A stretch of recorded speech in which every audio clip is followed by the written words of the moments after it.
SpongeBob episodes that were banned across the world and never aired. And let me tell you, some plots just shouldn't be animated. These were banned, and for good reason. Trust me, you don't want to miss these. Let's get started.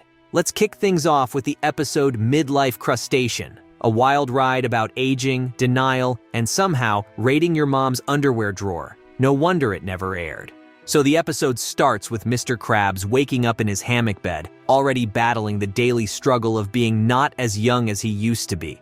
It's the kind of wake-up that screams, your best years are behind you. Self-made man, you got multiple chins 'cause you're old. He's having a midlife crisis. Once he finally gets free, he shuffles into the kitchen, where Pearl has whipped up breakfast. She hands him a pill like he's her elderly grandpa and casually calls him her old man. Oh, barnacles, I hate the pill.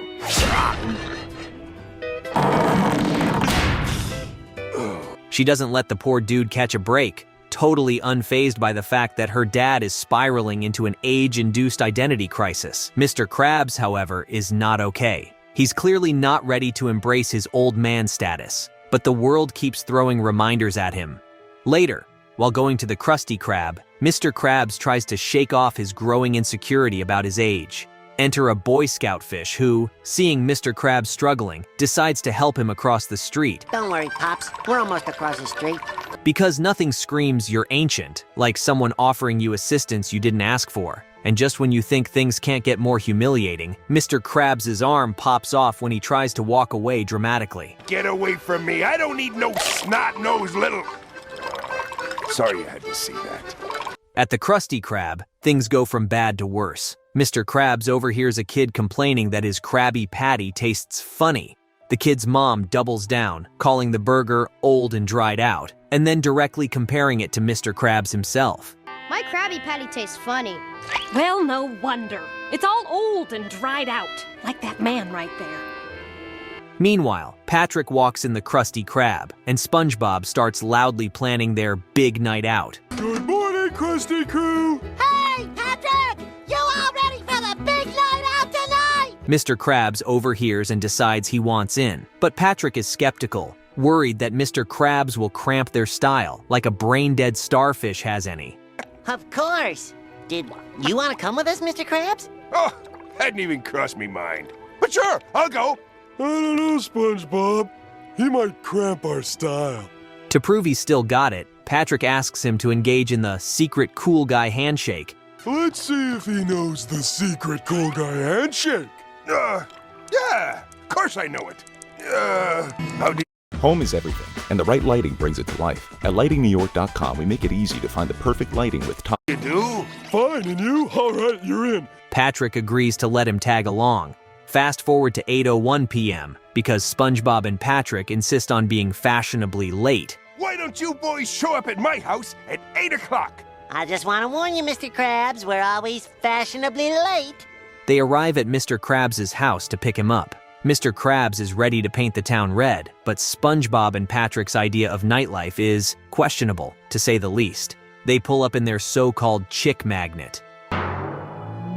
It's more like a chick repellent. First stop, the Wash. It's not some hip new club, it's a laundromat. Their big idea? Watching their faces spin in the reflection of a washing machine. Oh, yeah. That's what I'm talking about. Oh, yeah, the colors. Oh, yeah. What follows is a montage of increasingly brain-dead activities. They hang out by the highway. Debauchery? I never thought of picking up trash under the highway as hot-blooded. Redo a roof, play Dungeons and Dragons in medieval England, and even visit the dentist. Mr. Krabs' patience is wearing thin. Finally, they end up at Bunny Buns, a children's arcade where Mr. Krabs is mobbed by a chorus of kids repeatedly asking, Feel it, Mr. Krabs? Can you feel it, Mr. Krabs?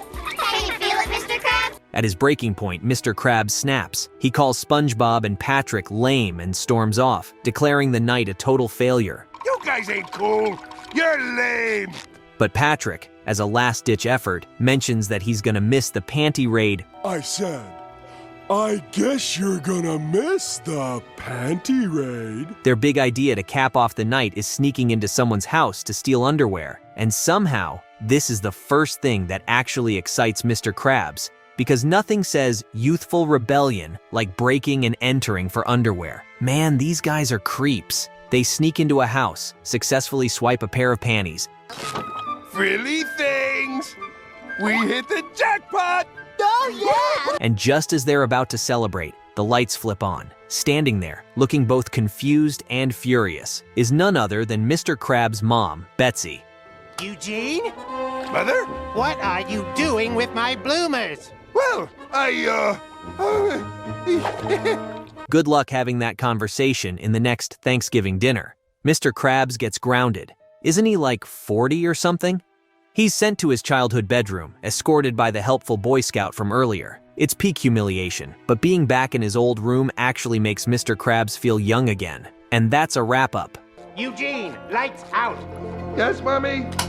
Next up, let's dive into Quarantine Crab. It all begins at the Krusty Krab, where things are business as usual. SpongeBob serves up some Krabby Patties by spitting them out of his eye socket. Just don't ask. Mr. Krabs is schmoozing with his ladies, Mrs. Puff and Pearl, while Patrick is holding up the line, overthinking his order like it's a life or death decision. Let me get a Southwestern patty, heavy on the South. No, wait!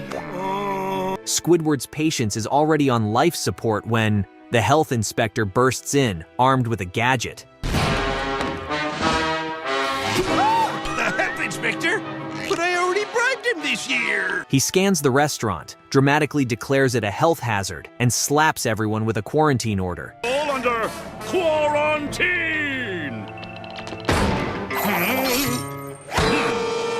Naturally, everyone freaks out and Patrick's like, Wait, what's a corna bean? A quarantine is like a mandatory sleepover, and we're all invited. SpongeBob tries to spin it as a mandatory sleepover. Squidward crushes that optimism, pointing out that it's more like being trapped in a room with patient zero until you all get sick.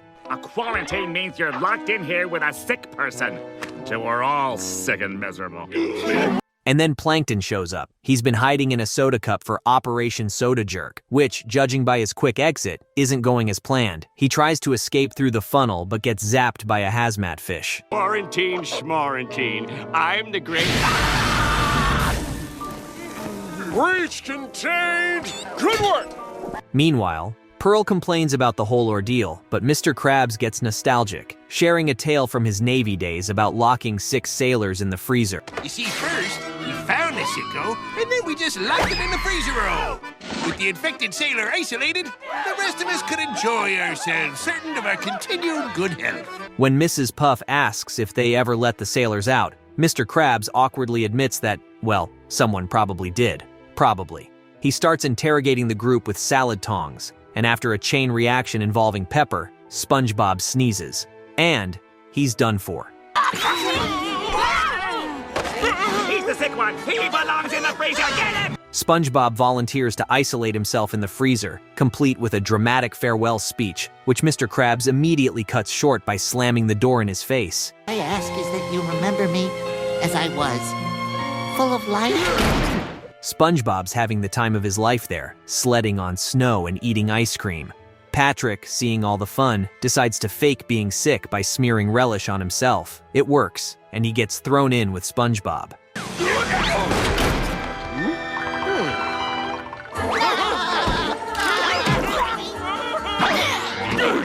Back in the dining area, paranoia takes hold. Squidward scratches his arm, and Pearl immediately accuses him of being sick. Into the freezer he goes. Mrs. Puff yawns. Big mistake. Locked up.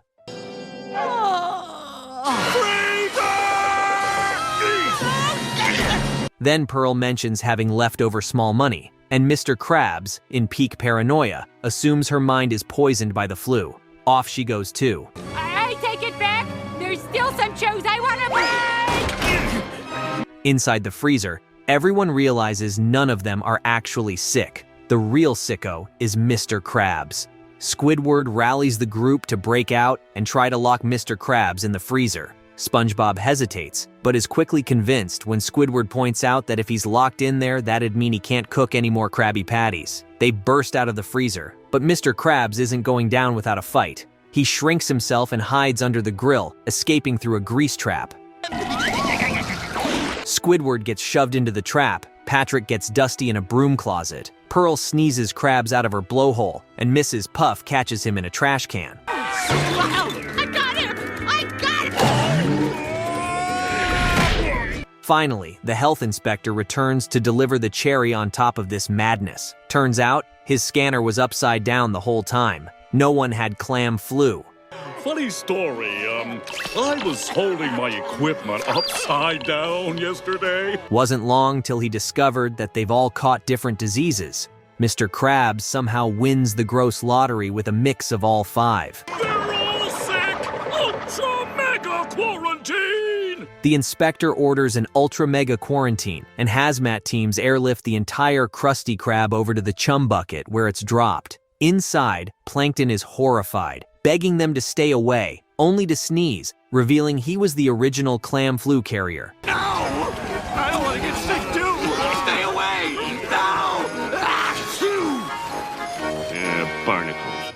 Let's move on to The Sponge Who Could Fly, aka The Lost Episode. The episode begins with Potty the Parrot barging into Patchy's bathroom. Patchy's mid-shower, completely unbothered by the way, and Potty's squawking about the kids eagerly waiting to see the fabled lost episode. Patchy's already lost the lost episode. Instead of, trying to find it, he declares that everyone should just forget about SpongeBob. Then, in comes the French narrator, and he segues into a segment called Remembering SpongeBob. It's a montage of clips from the show's earlier seasons. Eventually, a treasure map comes flying through Patchy's window that leads him to the lost episode. He finds the tape, pops it into the VCR, and we get a whole minute of SpongeBob doing a cheap walk cycle. The animation could have been done by a sleep-deprived intern.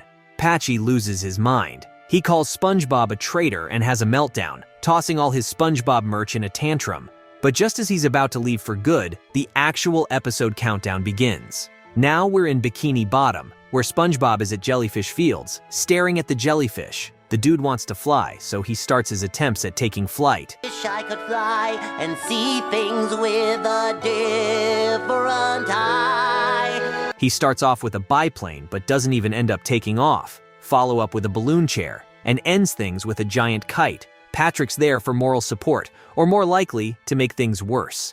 After a string of failures, SpongeBob becomes the laughingstock of Bikini Bottom, earning the nickname the Birdman of Bikini Bottom. From today's paper! Local nutcase tries to fly. Feeling defeated, SpongeBob pleads with the townsfolk, explaining that he just wants to follow his dream. Sad day in Bikini Bottom when a guy is ridiculed for having dreams. But instead of empathy, the mob gives him pitchforks and torches. Birdman, going to check on your eggs? Maybe he's looking for a statue to poop on. Turns out they're all bitter about their own unfulfilled dreams, so they chase SpongeBob off a cliff. He lands, of course, in a truck full of mud, then feathers. Next day begins with SpongeBob moping around at home, officially over his flying dream. There they go again, Gary. I suppose I'll never join them in the sky. I'll be stuck on the ground, sentenced to a flightless life. Here comes a prank phone call from Joe Mama, so that's where the meme originated from, followed by some accidental pants inflation via hairdryer. Who is this? Joe Mama. And SpongeBob's now flying. With his new inflatable pants, he becomes Bikini Bottom's resident superhero, helping with everything from rescuing snails to, well, doing increasingly nonsensical favors for lazy townsfolk. I need you Yes? to clean Clean up crime? my garage. When the requests get too ridiculous, SpongeBob tries to escape to Jellyfish Fields for some peace.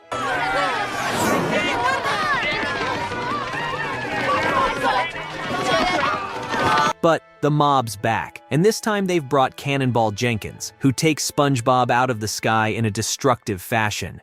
Cannonball Jenkins! His pants pop, and instead of checking on SpongeBob, the townsfolk mourn the loss of the pants. Real compassion. What have we done? Come on, everybody! I think a proper burial is in order. A pair of pants like these come around once in a lifetime. But just as SpongeBob's about to call it quits for good, The jellyfish swoop in to save the day. They lift him up for one last ride as SpongeBob belts out a cheesy song about friendship. Watch for that! Oh, that's definitely gonna leave a mark. Hurry, come inside. I'm so close. Let me get this bear for you and I'll patch you up.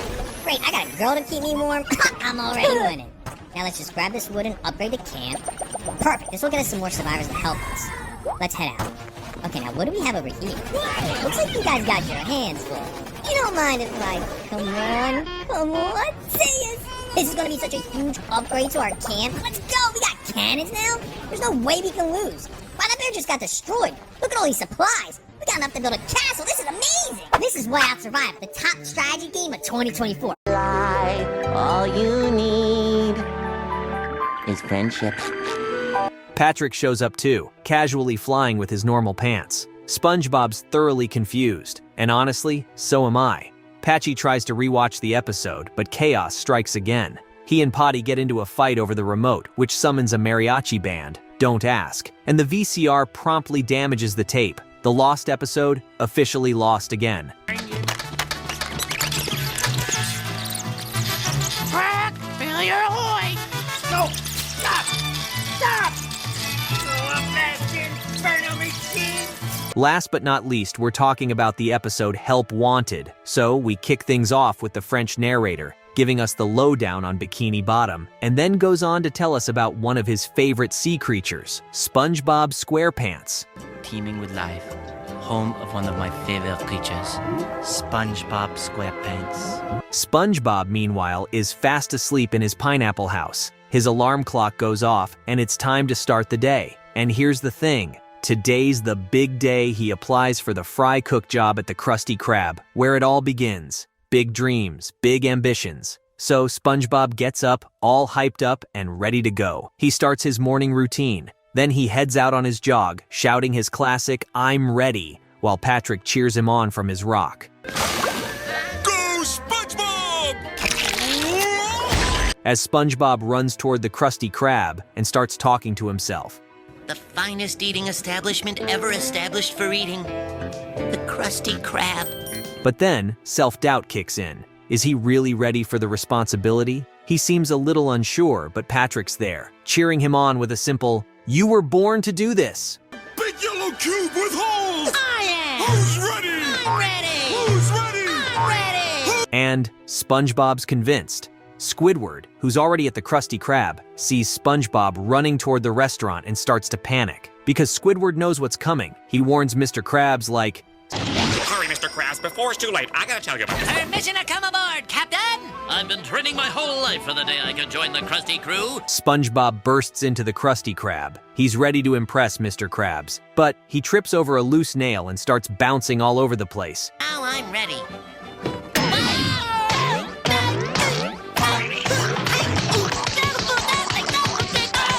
He manages to land in front of Mr. Krabs and tells him he's ready for the job. He even offers up Squidward as a reference, but of course, Squidward would rather die but vouch for him. Ask Squidward, he'll vouch for me.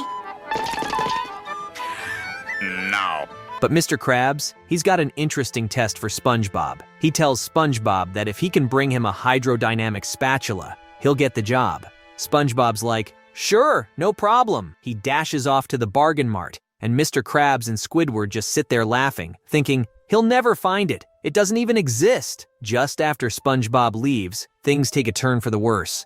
5 buses of hungry anchovies roll up to the Krusty Krab. They're chaotic when it comes to food. Anchovies!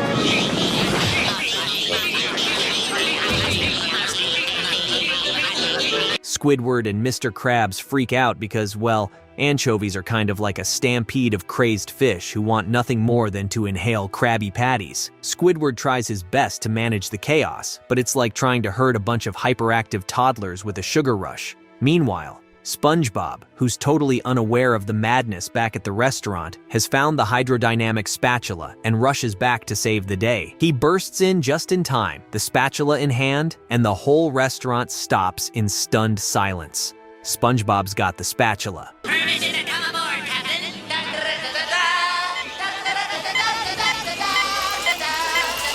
What follows is a montage of SpongeBob doing what he does best, cooking up patties. To the tune of "Livin' in the Sunlight, Lovin' in the Moonlight," SpongeBob flips Krabby Patties, tossing them to the starving anchovies who can't get enough.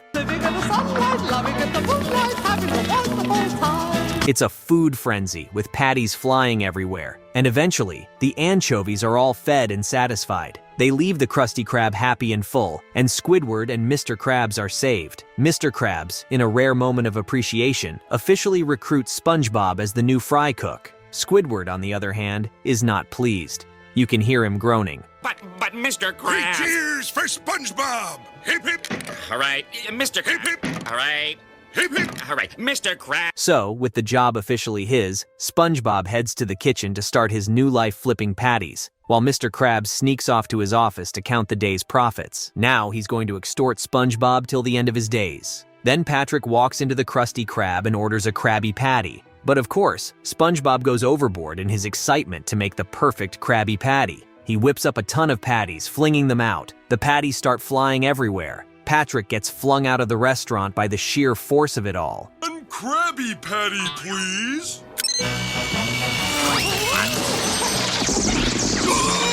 Mr. Krabs! Squidward, being the eternal pessimist, tells Mr. Krabs that he needs to go check on SpongeBob before things get even more out of hand. And there you have it, SpongeBob's banned episodes that were never aired. From Midlife Crisis and Stealing Panties to the very first episode of SpongeBob, it's got everything from disturbing visuals to themes that probably should have stayed in the vault. That's it for today. Hit like, subscribe, and drop a comment telling us what episode you'd like us to cover next. Until next time, peace out.